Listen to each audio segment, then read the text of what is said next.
Hello, my name is Rebecca Larabardiere, and this is my oral book report for my professional and career development class at Simpson University. The book I chose to read was Emotional Intelligence: Why It Can Matter More Than IQ by Daniel Goleman. Do your emotions control you, or do you control your emotions? This book talks about emotional mind, wise mind, and logical mind. The focus is more on emotional and wise mind. How can our emotions help or hinder our lives, relationships, and interactions with others? Emotions are an integral part in how we make memories, either good or bad. They are our gauge to what is safe or what is unsafe.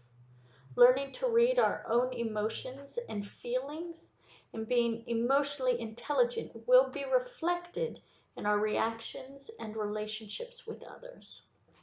Emotions are often a prelude to our actions. If we are unable to stay in control of our emotions, it, it can cause serious harm.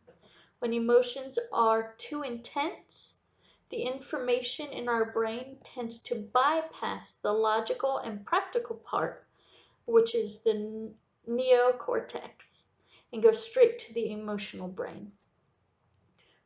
Fear is one of these emotions that if we are unable to hone in, it can run rampant.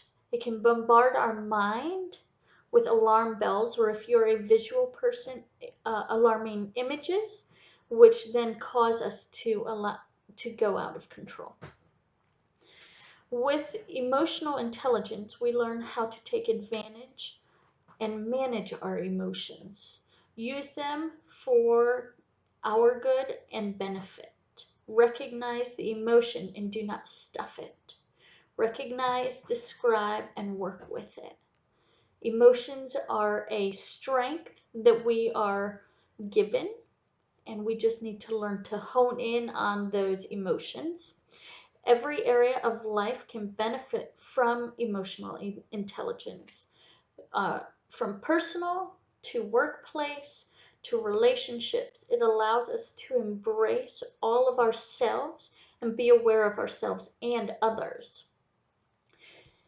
One of the stories in the book, it was talking about young children put at the age of 4 being put into a room with a marshmallow, and they are told that if they can wait to eat it till the person comes back, they will get two, or they could eat it now and have one. And those children that chose to eat it immediately, they followed them through their lives and found out that they had less emotional intelligence, which is discipline and self-control and an awareness of the future, than those that chose to wait. And can be a learned skill or an innate skill. And so each person is different, but emotional intelligence is available to all. Some just have to work harder at it than others. This book was a very informative dive into what emotional intelligence is and how it can benefit us, and why the stereotype of IQ has been used as the standard of what is important in intelligence opposed to emotional. And there is a flip, uh, with a higher recognition and appreciation of emotional intelligence, and not just necessarily the book smarts, the IQ. And so this book I highly recommend. It was a good read, a little bit slow at parts, but overall the information was very good. I do believe that it could have been condensed into a smaller amount. It became redundant, and um, yes, but I do recommend it. The information is phenomenal, and I love learning about how Our emotions can help us in progress in our future, in our lives and relationships.